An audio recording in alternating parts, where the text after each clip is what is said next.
எங்களுடைய கவனம் என்ன? கல்வி, மருந்து, வருமானம், நீர்ப்பாசனம், குறைகளை கேட்பது மற்றும் நடவடிக்கை எடுக்கும் அரசாங்கத்தின் மீது. இப்போது தேர்தல் வந்துள்ளதால் லஞ்சமாக 10,000 ரூபாய் கொடுக்கப்படுகிறது. பீகார் மக்கள் அவர்கள் இந்த அரசாங்கத்தை மீண்டும் தேர்ந்தெடுக்க மாட்டார்கள். மக்கள் வேலை விரும்புகிறார்கள், மக்கள் வேலை வாய்ப்பை விரும்புகிறார்கள். இன்றைக்கு பீகார் மக்கள் நீங்கள் என்ன செய்தீர்கள் என்று கணக்கு கேட்கிறார்கள். மக்கள் தேஜஸ்வி வந்தால் நிச்சயம் வேலையும் வேலை வாய்ப்பும் தருவார் என்று நம்புகிறார்கள். 5, 6, 7 இடங்கள் வித்தியாசத்தில் எங்கள் அரசாங்கம் அமைவது தவறிப்போனது.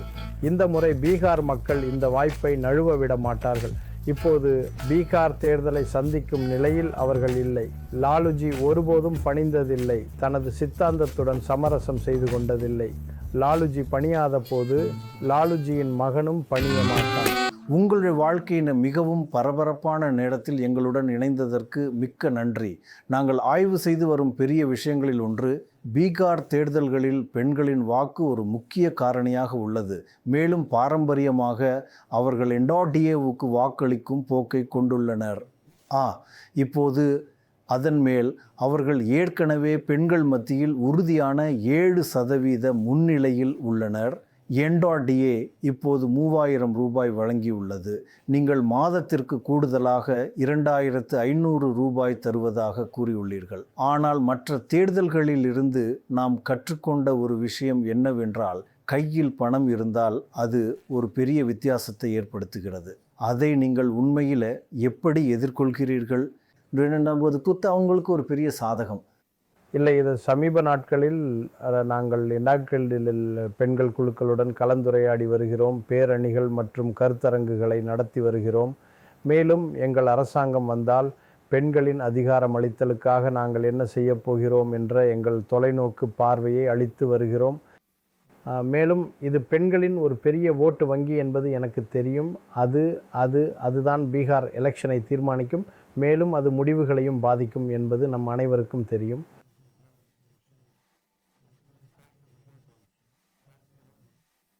ஆனால் நமது தற்போதைய அரசாங்கத்தை நீங்கள் பார்த்தால் ஜீவிகா, அங்கன்வாடி போன்ற குழுக்கள் பிரச்சனையில் உள்ளன.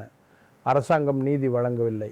கிராமப்புறங்களில் அவர்களிடம் எவ்வளவு வேலை வாங்குகிறார்களோ அதைவிட அதிகமாக வேலை வாங்குகிறார்கள். நீங்கள் மம்தா, ஆஷா பணியாளர்களை பார்த்தாலும் சரி, அவர்களுக்கு எவ்வளவு கிடைக்க வேண்டுமோ, எவ்வளவு அவர்களுடைய உரிமையோ அது அவர்களுக்கு கிடைப்பதில்லை.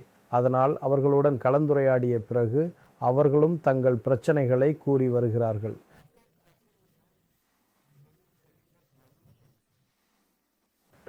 இப்போது எங்கள் அரசாங்கம் வரும்பொழுது நாங்கள் ஒரு பேட்டி யோஜனா மற்றும் மா யோஜனாவையும் நடத்தப் போகிறோம் என்று நான் நம்புகிறேன். மேலும் முன்னதாக நான் எனது பெஹன் மான் யோஜனாவை அறிவித்துள்ளேன். அது ஒரு கடனாக இருக்காது. தற்போதைய அரசாங்கம் கொடுத்து கொண்டிருப்பது அவர்களுடைய கொள்கை கடன் கொடுப்பது தான். மேலும் அவர்கள் பின்னர் தேர்ந்தெடுக்கப்பட்ட மக்களுக்கு கொடுக்கும் அந்த 2 லட்சத்தை அரசாங்கம் கொடுக்கப் போவதில்லை, வங்கிதான் கொடுக்கப் போகிறது. எனவே அதுதான் வித்தியாசம். நாங்கள் பொருளாதார நீதி வழங்குகிறோம். விலைவாசி மிகவும் அதிகமாக உள்ளது. எனவே அவர்களுக்கு ஒரு ஆதரவு கிடைக்க வேண்டும். இப்போதெல்லாம் பெண்கள் தங்களுக்கு பிடித்த புடவையை வாங்க முடிவதில்லை. வெளியே சென்று தங்களுக்கு பிடித்ததை சாப்பிட முடிவதில்லை. வீட்டில் யாருக்காவது உடல்நிலை சரியில்லாமல் போனால் வீட்டு பட்ஜெட் பாதிக்கப்படுகிறது. கேஸ் நிரப்ப சிலிண்டர் இருக்கிறது. ஆனால் கேஸ் நிரப்ப உங்களுக்கு 100,200 ரூபாய் தேவைப்படுகிறது. அதனால் பெண்கள் மிகவும் கஷ்டப்படுகிறார்கள். மேலும் எங்கள் அரசாங்கம் வந்தால், அதனால்தான் நாங்கள் சொன்னோம், மேரி பெஹன் மான் யோஜனாவை கொண்டு வருவோம். மாதம் ஒன்றுக்கு அது 2,500 இருக்கும். ஆண்டுக்கு அது 30,000 இருக்கும். 5 ஆண்டுகளில் அது 1,50,000 ரூபாயாக இருக்கும். அது அவர்களுக்கு ஒரு ஆதரவாக, ஒரு பொருளாதார ஆதரவாக இருக்கும். ஏனென்றால் பீகாரில் நீங்கள் பார்த்தால் இடம்பெயர்வு காரணமாக வீடுகளில் பெண்களும் குழந்தைகளும் மட்டுமே இருக்கிறார்கள். பெரும்பாலான ஆண்கள் மற்ற மாநிலங்களுக்கு வேலை செய்ய சென்று விடுகிறார்கள். அதனால் வீட்டை கவனிப்பது, குழந்தைகளை படிக்க வைப்பது, யாருக்காவது உடல்நிலை சரியில்லாமல் போனால் எல்லாவற்றையும் பெண்களே செய்கிறார்கள். எனவே தான் நாங்கள் இந்த திட்டத்தை கொண்டு வந்துள்ளோம். மேலும் எங்களுக்கு நிறைய ஆதரவு கிடைப்பதாக நான் உணர்கிறேன். மேலும் இதில் என் கையாளபடி நாங்கள் பல ஆண்டுகளாக நாங்கள் இதில் பணியாற்றியுள்ளோம். மேலும் உண்மையான பிரச்சனைகளை நாங்கள் எழுப்பியுள்ளோம். உதாரணமாக சமீபத்தில் நாங்கள் ஜீவிகா சிஎம்கள், அதாவது தீதிகள், சமூக ஒருங்கிணைப்பாளர்களை நிரந்தரமாக்குவோம் என்று அறிவித்தோம். மேலும் அவர்களின் மாத மதிப்பூதியமாக 30,000 ரூபாய் வைப்போம். அவர்களுக்கு 5 லட்சம் ரூபாய் வரை காப்பீடு செய்து தருவோம் என்றும் நாங்கள் முடிவு செய்துள்ளோம். மேலும் சிஎம்கள் தவிர மற்ற தீதிகள் அரசாங்கம் அவர்களை இரவு பகலாக வேலை வாங்குகிறது. அவர்களுக்கு மாதத்திற்கு குறைந்தபட்சம் 2,000 ரூபாய் கிடைக்க வேண்டும். அதோடு மம்தா மற்றும் ஆஷா பணியாளர்களின் மதிப்பூதியத்திலும் நாங்கள் உயர்வு கொண்டு வருவோம். ஏனென்றால் மிகவும் கடினம். அவர்கள் நாள் முழுவதும் வேலையில் ஈடுபட்டுள்ளார்கள். ஆனால் அவர்களுக்கு ஒன்றும் கிடைப்பதில்லை.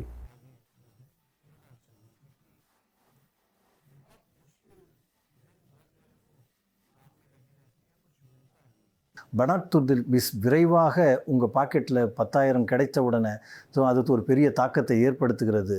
மேலும் இந்த வாக்குறுதிகள் எல்லாம் எனக்கு கிடைக்குமா கிடைக்காதா அப்படின்றது தெரியாது.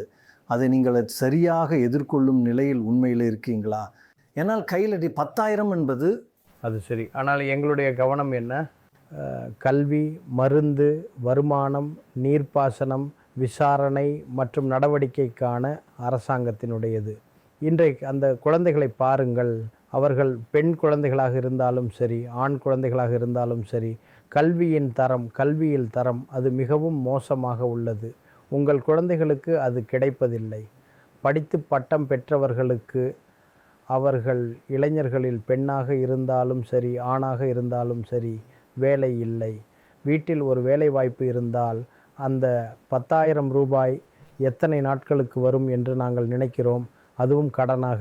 மேலும் இந்த 10,000 ரூபாய் திட்டம் நீங்கள் இதை கொண்டு தொழில் தொடங்கலாம் என்பதற்காக அரசாங்கம் கொடுக்கிறது. இப்போது பிரணவ்ஜி நீங்களே சொல்லுங்கள், 10,000 ரூபாயில் எந்த பெண் ஒரு தொழிலை உருவாக்க முடியும்? அது செலவாக தான் போகுது. செலவானால நீங்கள் கடன வட்டியுடன் திருப்பி செலுத்தவும் வேண்டும். அப்படின்னாலும் அது எப்படி சாத்தியமாகும்? எனவே அரசாங்கம் விளையாடுகிறது என்றால் அவர்கள் அழுத்தத்தில் இருக்கிறார்கள். அதனால்தான் அவர்கள் என் பார்வையை ஏமாற்றுகிறார்கள். எங்கள் தாய் சகோதரிகளுக்கு பதிலாக இந்த அட்டை, இந்த 10,000 ரூபாய் திட்டத்தை அவர்கள் கொண்டு வந்துள்ளனர். ஆனால் பீகார் மக்கள் சமூக ரீதியாகவும் அரசியல் ரீதியாகவும் மிகவும் விழிப்புடன் இருக்கிறார்கள். அவர்களுக்கு தெரியும் இந்த அரசாங்கம் கடந்த 20 ஆண்டுகளாக எதுவும் செய்யவில்லை என்று. இப்போது தேர்தல் வந்துள்ளதால் லஞ்சமாக 10,000 ரூபாய் கொடுக்கப்படுகிறது. தேஜ்பிரீத் ஜி, நாங்கள் உங்களுடைய 2020 பிரச்சாரத்தை பார்த்தோம். அதனுடன் ஒப்பிடும்போது இந்த முறை உங்கள் ஒவ்வொரு செயலும் ஏன் காலதாமதமாக நடக்கிறது? இதுக்கு யார் பொறுப்பு? உதாரணமாக உங்கள் சீட்டு பங்கீடு, உங்கள் கூட்டணிகள், உங்கள் பெயர் அறிவிப்பு, இதற்கு இந்த தாமதத்திற்கு யார் பொறுப்பு? மேலும் இதன் விளைவுகளை சந்திக்க நேரிடும் என்று நீங்கள் நினைக்கிறீர்களா? அமர்நாத் ஜி, எந்த விளைவுகளையும் சந்திக்க வேண்டிய அவசியம் இல்லை. பெயர் குறித்து எந்த குழப்பமும் இல்லை என்பது உங்கள் அனைவருக்கும் தெரியும். ஆம், சரி. தொகுதி பங்கீட்டில் நாங்கள் நட்பு ரீதியாக போட்டியிடும் 6-7 தொகுதிகள் ஒரு யுக்தியின் ஒரு பகுதியாகும். ஆனால் அவ்வளவு தாமதமும் ஆகவில்லை.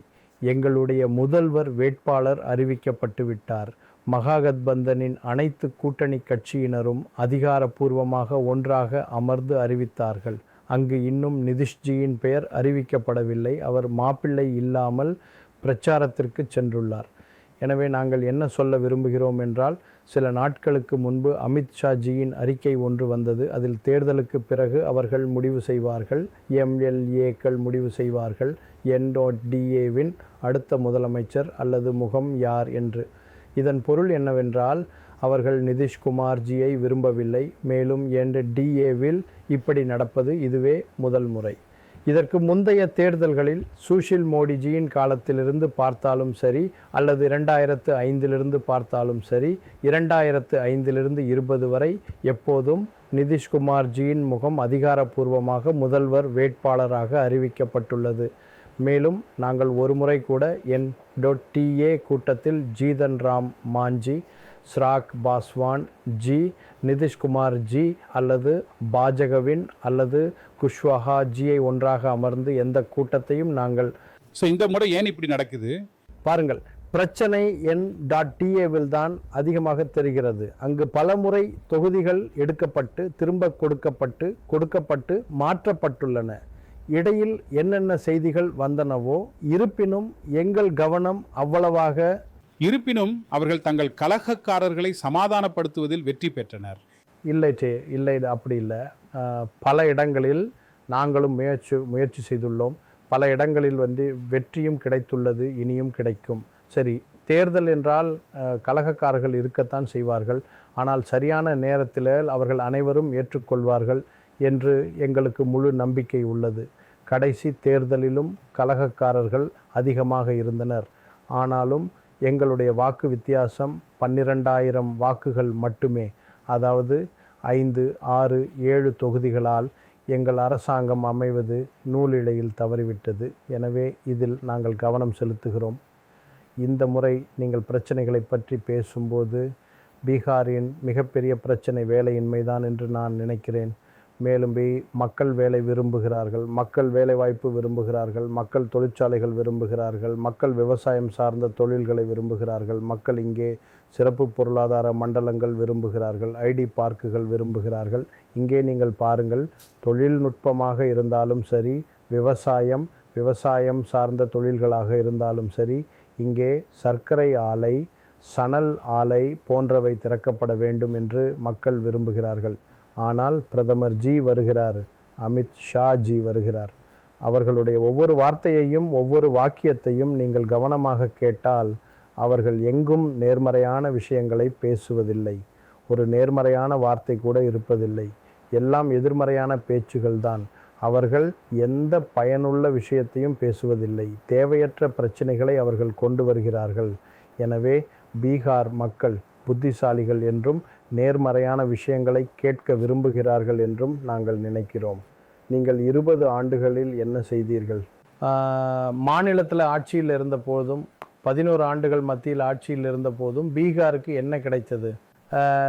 நீங்கள் பீகாரையும் குஜராத்தையும் ஒப்பிட்டு பார்த்தால் குஜராத்திற்கு சிறப்பு பொருளாதார மண்டலங்களும் கிடைக்கின்றன, குஜராத்திற்கு தொழிற்சாலைகளும் கிடைக்கின்றன. ஆனால் அவர்களுக்கு வெற்றி பீகாரில் வேண்டும். குஜராத்தில் முதலீட்டாளர்கள் சந்திப்பை நடத்துகிறார்கள். பிரதமர் பீகாருக்கு ஒருபோதும் வருவதில்லை. காமன்வெல்த் விளையாட்டுப் போட்டிகள் அல்லது வேறு போட்டிகள் நடந்தால் அவர்கள் அங்கே நடத்துவதை பார்க்கலாம். பாம்பேயிலிருந்து குஜராத்திற்கு மாற்றப்பட்ட உங்கள் செமிகண்டக்டர் தொழிற்சாலை எல்லாவற்றையும் குஜராத்திற்கு கொடுக்கிறார்கள். பட்ஜெட் பணத்தை கல்வி, சுகாதாரத்திற்கு அதிகமாக குஜராத்தில் தான் கொடுக்கிறார்கள். ஆனால் பீகார் ஒரு பெரிய மாநிலம். பீகாரின் மக்கள் தொகை அதிகம். பீகார் உங்களுக்கு வாக்களிக்கிறது. இருந்தும் நீங்கள் 11 ஆண்டுகளாக பீகார் மக்களை ஏமாற்றியுள்ளீர்கள். நாட்டில் ஒவ்வொரு 10வது நபரும் பீகாரை சேர்ந்தவர். இன்றைக்கு பீகார் மக்கள் நீங்கள் என்ன செய்தீர்கள் என்று கணக்கு கேட்கிறார்கள். நிதி ஆயோக் அறிக்கையின்படி பீகார் மிகவும் ஏழ்மையான மாநிலம். பீகாரில் தனிநபர் வருமானம் மிகவும் குறைவு, இடம்பெயர்வு அதிகம், வேலையின்மை அதிகம். மேலும் இப்போது நீங்கள் பார்த்தால் 2023இல் வந்த N.CRP தரவுகளுக்கு பிறகு அது இன்னும் புதுப்பிக்கப்படவில்லை என்று நினைக்கிறேன். ஆனால் சமீபத்திய N.CRP தரவுகளின்படி குற்றங்களில் முதல் 2 மாநிலங்கள் யூபி மற்றும் பீகார். சுமார் இவர்களின் 20 ஆண்டுகளில் 70,000த்திற்கும் அதிகமான கொலைகள் நடந்துள்ளன. இப்போது 70,000 கோடி ரூபாய் ஊழல் CIT அறிக்கையில் வந்துள்ளது. பல அமைச்சர்கள், துணை முதல்வர் மீது குற்றச்சாட்டுகள் எழுந்தன. ஆனால் எங்கும் ED, வருமான வரித்துறை சோதனைகள் நடக்காது.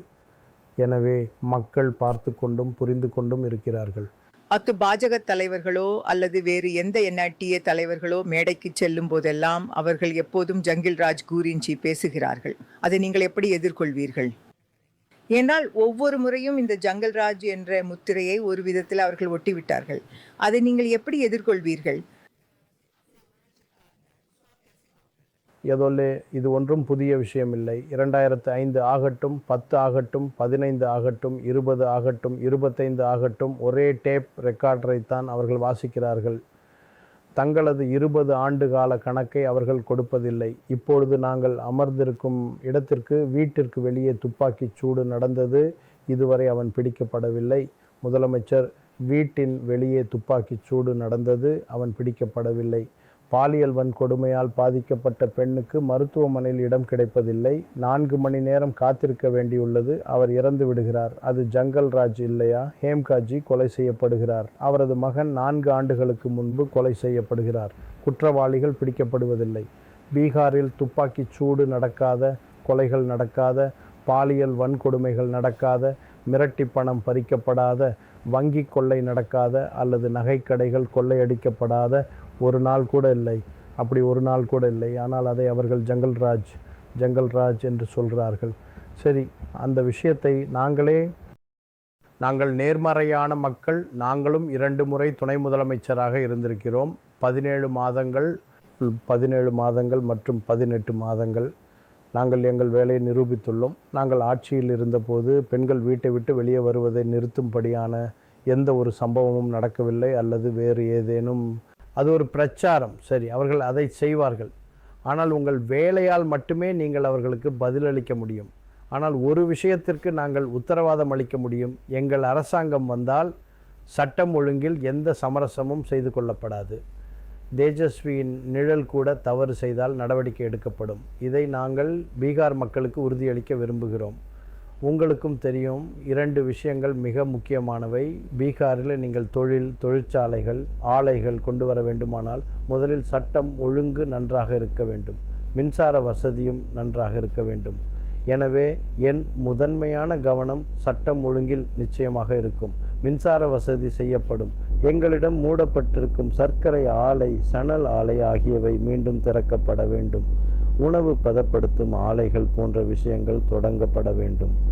மக்கானா இருக்கிறது, வாழைப்பழம் இருக்கிறது, லிச்சி இருக்கிறது, மாம்பழம் இருக்கிறது, சோளம் இருக்கிறது, எல்லாம் இருக்கிறது. எனவே எங்களிடம் நீங்கள் இதில் நல்ல வேலை செய்ய, பால்வளத்துறையில் நல்ல வேலை செய்யலாம், மீன்வளத்துறையில் நல்ல வேலை செய்யலாம். இது தொடர்பான ஒரு கேள்வி. எந்தெந்த வீடுகள் வேலைகள் இல்லையோ, அரசு வேலைகள் இல்லையோ, அவர்களுக்கு நீங்கள் 20 மாதங்களில் வேலை கொடுப்பீர்கள் என்று சொன்னீர்கள். இந்த 2 கோடி வேலைகள் எங்கிருந்து வரும்? அது எங்கே இருக்கிறது? இதுக்கான கணக்கீடு என்ன? இது எப்படி சாத்தியமாகும்? ஏனென்றால் ஒன்றை சொல்கிறேன். கடந்த முறை கூட 2020இல் நீங்கள் 10 லட்சம் அரசு வேலைகள் பற்றி பேசிய போது அது நம்பும்படியாகவும் இல்லை, செய்யக்கூடியதாகவும் இல்லை என்றுதான் தோன்றியது. இப்போது 10,000 பேருக்கு கொடுக்கிறார்களே, அது எங்கிருந்து வருகிறது என்று யாரும் கேட்பதும் இல்லை, சொல்வதும் இல்லை. கடந்த முறையும் எங்கள் மாமா கேட்டார், நீங்கள் சொன்னது போல எங்கிருந்து கொண்டு வருவான் என்று. பாருங்கள், லலிதன் சேர்ந்த நாங்களும் நிபுணர்களுடன் பேசியிருக்கிறோம். மேலும் நாங்கள் அரசியலில் நீண்ட காலம் பயணிக்க வேண்டும். நாங்கள் மக்களிடம் அரைக்குறையான பொய்யான வாக்குறுதிகளை கொடுப்பதில்லை. வயது வேண்டுமானால் குறைவாக இருக்கலாம், ஆனால் வாக்குறுதி உறுதியானது. அறிவியல் பூர்வமாக நாங்கள் பல நிபுணர்களிடம் கருத்து கேட்டுத்தான் இந்த விஷயங்களை சொல்லிவிட்டோம் என்றால் அதில் நாங்கள் உறுதியாக நின்று அதை செய்வோம். இது எங்கள் தொலைநோக்கு பார்வை. வேலை இல்லாத ஒவ்வொரு குடும்பத்திற்கும் வேலை கிடைக்க வேண்டும் என்று நாங்கள் விரும்புகிறோம். இப்போது அவுட் சோர்சிங் இருக்கிறது. நீங்கள் பாருங்கள், இந்த முழுமையான விவரம், இந்த திட்டத்தை நாங்கள் எப்படி வழங்குவோம் என்பதை இன்னும் சில நாட்களில் பீகார் மக்கள் முன்வைப்போம். நாங்கள் எங்கிருந்து கொடுப்போம் என்பதை சொல்வோம். இது குறித்தும் விரைவில் இன்னும் சில நாட்களுக்கு பிறகு, சட்டுக்கு பிறகு, இந்த எல்லா விஷயங்களையும் நாங்கள் எப்படி செய்வோம் என்பதை சொல்வோம். ஆனால் நீங்கள் பாருங்கள், அவுட் சோர்சிங் இருக்கிறது. நீங்கள் பாருங்கள், எத்தனை ஒப்பந்த பணியாளர்கள் இருக்கிறார்களோ, அவர்கள் மாவட்டத்தை சேர்ந்தவர்களாக இருந்தாலும் சரி, பல்வேறு அமைச்சகங்களில் இருந்தாலும் சரி, அவர்கள் அனைவரையும் நிரந்தரமாக்குவது குறித்தும் நாங்கள் பேசியுள்ளோம். சார், நான் எத்தனை ஜீவிகா தீதிகள், சிஎம்ஸ்கள் இருக்கிறார்களோ அவர்களையும் நிரந்தரமாக்குவது பற்றி பேசியுள்ளோம். எனவே வரும் காலத்தில் கணக்கீடு என்னவென்றால், இப்போது எங்களிடம் முழுமையான தரவுகள் உள்ளன. நாங்கள் ஜாதிவாரி கணக்கெடுப்பு நடத்திய போது இப்போது எங்களிடம் எல்லா தரவுகளும் உள்ளன. எந்த வீட்டில் அரசு வேலை இருக்கிறது, எந்தெந்த ஜாதிகளிடம் இருக்கிறது, எந்தெந்த மதத்தினரிடம் இருக்கிறது, அந்த முழுமையான புள்ளி விவரம் எங்களிடம் இருக்கிறது. அந்த புள்ளி விவரங்களை பார்த்து, பட்ஜெட்டை பார்த்து, பீகாரின் வருவாய் உற்பத்தியை நாங்கள் எப்படி அதிகரிப்போம் என்ற திட்டத்தையும் நாங்கள் விரைவில் கொண்டு வரப்போகிறோம். உங்களை முதலமைச்சராக அறிவிக்க இவ்வளவு தாமதமானது, அது உங்களை காயப்படுத்தலையா? நம்பர் 1 மற்றும் நம்பர் 2 தேர்தலுக்கு பிறகு நிதிஷ் உங்களிடம் வருவதாக சொன்னால் அவரை ஏற்றுக்கொள்வீர்களா? பாருங்க, அது ரொம்ப ரொம்ப வெளிப்படையாக இருந்தது. மக்களுக்கு அது தெரியும். மகா கூட்டணி சார்பாக தேஜஸ்வி தான் முதலில் முதல்வராக போகிறார். இல்லை, ஆனால் அறிவிப்பு கொஞ்சம் தாமதமாக வந்தது. அது ஒரு பொருட்டல்ல. ஆனால் வேறு தரப்பில் இருந்து அறிவிப்பு வரவில்லை. பாஜக தெளிவாக இல்லை. அதனால் இப்போது நீங்கள் பார்த்தால் முதல்வர் பதவிக்கான அறிவிப்பில் நாங்கள் தான் முன்னணியில் இருக்கிறோம். ஆனால் ஆம், மக்கள் தான் எஜமானர்கள். அதுதான் நமது ஜனநாயகத்தின் அழகு என்று நான் நினைக்கிறேன். அரசாங்கத்தை கண்காணிக்கத்தான் எதிர்க்கட்சியும் ஆளும் கட்சியும் இருக்கின்றன. அதனால் மக்களுக்கு, குறிப்பாக புதியவர்களுக்கு வாய்ப்பு கிடைக்க வேண்டும் என்று நான் நினைக்கிறேன். உதாரணமாக, ஒரு விவசாயி ஒரே வயலில் ஒரே ரக விதையை 20 ஆண்டுகளாக விதைத்தால் பயிர் விளையாது, நிலமும் தரிசாகிவிடும். எனவே இப்பொழுது புதிய விதைக்கான நேரம் வந்துவிட்டது. அந்த புதிய விதை இல்லை, ஆனால் ஒரு பழைய விதை உங்களுடன் சேர விரும்பினால், உங்களை அரசாங்கம் அமைக்க வைப்பதாக நிதிஷ் கூறினால் என்ன செய்வீர்கள்? இல்லை இல்லை இல்லை இல்லை இல்லை இல்லை. பாஜக அவரை நடத்தும் விதத்தை பார்க்கும்போது எனக்கு அவர் மீது மிகவும் பரிதாபமாக இருக்கிறது. மேலும் அவரது நிலைமை என்னவாகிவிட்டது என்றால், சரி, வயது ஒரு காரணம், அது நம் அனைவருக்கும் தெரியும். மேலும் இது குறித்து நான் அதிகம் கருத்து கூற விரும்பவில்லை. ஆனால் பீகார் அரசை இப்போது டெல்லியிலிருந்து பாஜக தான் நடத்துகிறது என்பது நம் அனைவருக்கும் தெரியும். 2 பேர் அதை நடத்துகிறார்கள். அவர்கள் இங்கிருக்கும் அதிகாரிகளுடனும் அனைவருடனும் நேரடி தொடர்பில் இருக்கிறார்கள். பீகாரை எப்படி ஆள்வது என்பதையெல்லாம் பாஜக தான் செய்கிறது. அவர் ஹைஜாக் செய்யப்பட்டிருக்கிறார். அதனால் நிதிஷ் ஜியுடன் இருக்கும், நிதிஷ் ஜி நம்பும் 2-3 பேர் கூட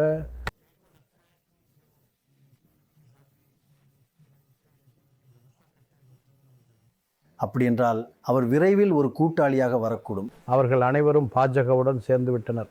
வேண்டாம் ப்ளீஸ், வேண்டாம் ப்ளீஸ், வேண்டாம் ப்ளீஸ். இப்போது பீகாரை நடத்தும் நிலையில் அவர் இல்லை. அவரால் கட்சியிலும் யாரையும் அடையாளம் காண முடிவதில்லை.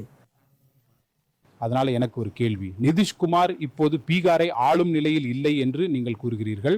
அப்படி என்றால் NDAவுக்கு பெரும்பான்மை கிடைத்தால் அதே காரணத்தை சொல்லி பாஜக தனது முதலமைச்சரை நியமிக்கலாம். இரண்டாவதாக, இந்த முறை தேர்தல் ஆணையம் நடத்தும் தேர்தல் நடைமுறையில் நீங்கள் திருப்தியாக இருக்கிறீர்களா? அல்லது நீங்கள் SIR நேரத்தில் உங்கள் அச்சங்களை தெரிவித்ததைப் போல இப்போதும் தேர்தலில் ஏதேனும் தவறு நடக்கலாம் என்று அஞ்சுகிறீர்களா? SIR தொடர்பாக நாங்கள் போராடி ஒரு பெரிய வெற்றியை பெற்றோம். அதாவது அதற்கு எதிர்ப்பு எதுவும் இல்லை. ஆனால் அவர்களின் நடைமுறை, நேரம், ஏழை மக்களிடம் அவர்கள் கேட்ட ஆவணங்கள் ஆகியவற்றுக்கு எதிராக நாங்கள் எதிர்ப்பு தெரிவித்தோம்.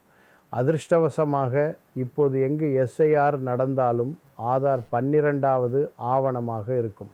இது எங்களுக்கு ஒரு பெரிய வெற்றி. மேலும் இது பல சிக்கல்களையும் தீர்த்துள்ளது.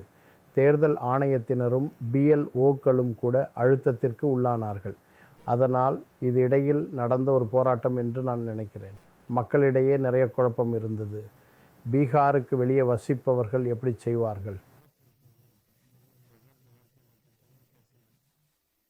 அதனால் நாங்கள் இது சம்பந்தமாக அடிமட்ட அளவில் பெரிய அளவில் வேலை செய்தோம்.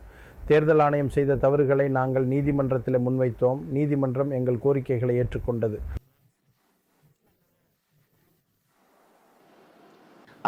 நீங்கள் ஆரம்பத்தில் கூறியது போல இந்த தற்போதைய அரசாங்கம் தானாகவே சரியத் தொடங்கியுள்ளது.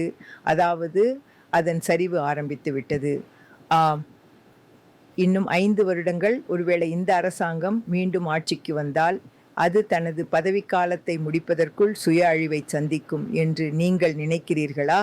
மேலும் பாஜக மற்ற மாநிலங்களில் செய்ததைப் போல தங்களுக்கு விருப்பமான முகமற்ற ஒருவரை இங்கே முதலமைச்சராக நியமித்தால் ராஜஸ்தான் அல்லது மத்திய பிரதேசம் அல்லது டெல்லியில் ஏற்றுக்கொண்டதைப் போல பீகார் மக்கள் ஏற்றுக்கொள்வார்கள் என்று நீங்கள் நினைக்கிறீர்களா? பீகார் மக்கள் இந்த அரசாங்கத்தை மீண்டும் தேர்ந்தெடுக்க மாட்டார்கள் என்று நான் நினைக்கிறேன்.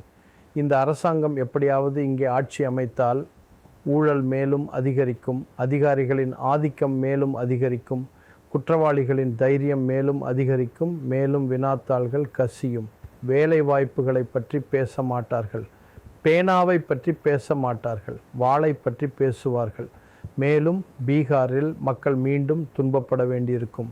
நீங்கள் அமித் ஷாஜியின் நேர்காணலை கேட்டிருப்பீர்கள். பீகாரில் தொழிற்சாலைகள் அமைக்க முடியாது, தொழில்கள் வர முடியாது, நிலப்பற்றாக்குறை உள்ளது. பாஜக ஆட்சிக்கு வந்தால் பீகாரில் தொழில்களை அமைக்காது என்று அவர் தெளிவாக மறுத்துவிட்டார். அதுதான் உண்மை. அதாவது இது தெளிவாக உள்ளது. எனவே இப்போது மக்கள்தான் முடிவு செய்ய வேண்டும். ஏனென்றால் இறுதியில் அவர்களே எஜமானர்கள், மக்களே எஜமானர்கள். நாங்கள் எங்கள் பிரச்சனைகளில் எங்கள் வேலையை செய்கிறோம். நாங்கள் பிரச்சனைகளை பற்றி பேசுகிறோம். பாஜக மற்றும் ஜேடியுவிடம் நீங்கள் 20 ஆண்டுகளில் என்ன செய்தீர்கள் என்று நாங்கள் கணக்கு கேட்கிறோம். அதை மக்களுக்கு சொல்லுங்கள். ஒருவேளை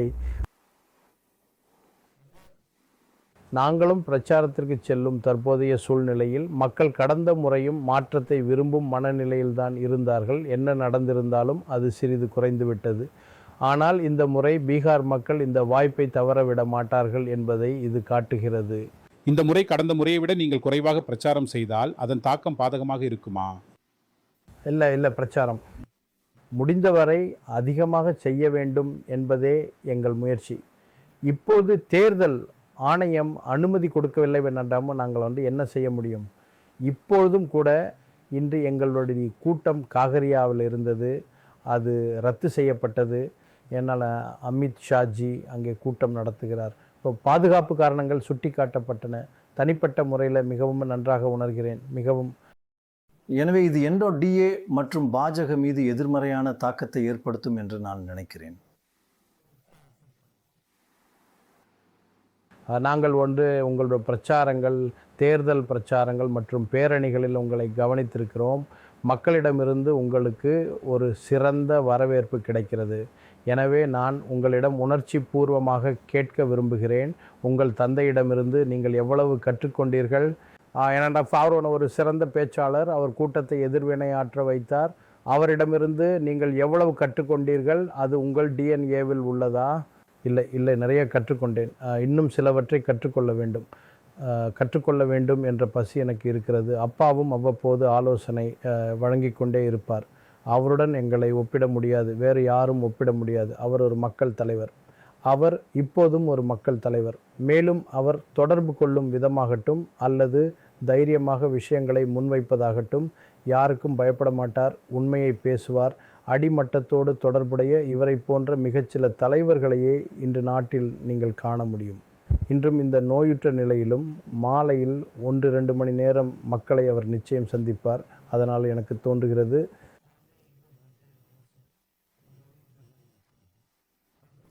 நீங்கள் யார் என்பது முக்கியமல்ல, நீங்கள் யாருடையவர் என்பதுதான் முக்கியம். சரிதானே? அது மிகவும். உங்களுடைய உரைகளில் மிகப்பெரிய வரவேற்பை பெறும் ஒரு விஷயம் என்னன்னு சொல்லுங்கள்.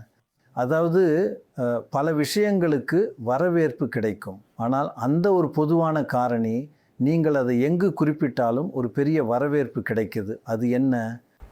அது வேலையின்மை பற்றியது. தேஜஸ்வி வந்தால் நிச்சயம் வேலை மற்றும் வேலை வாய்ப்பை வழங்குவார் என்று மக்கள் நம்புகிறார்கள்.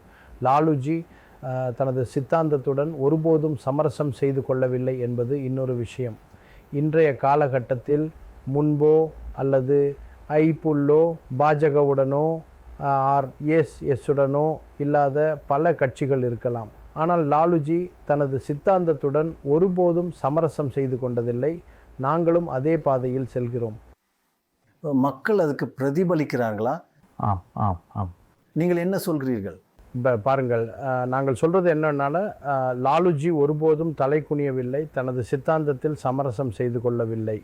லாலுஜி தலை குனியாத போது லாலுஜியின் மகனும் தலை குனிய மாட்டான். மற்றும் ஒரு நல்ல வரவேற்பு இருக்குது.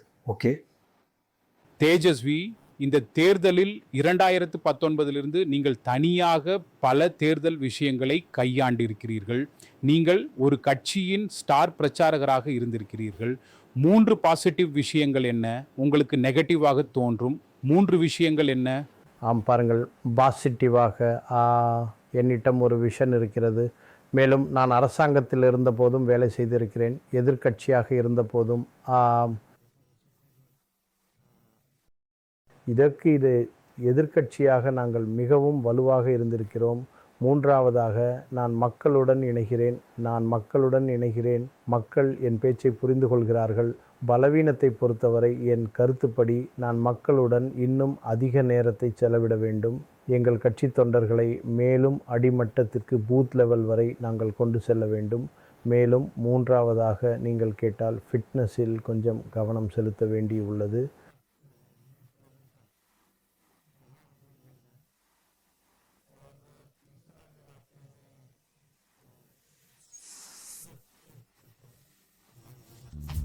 அது எனக்கும் பொருந்தும். ரெடி டு நன்றி.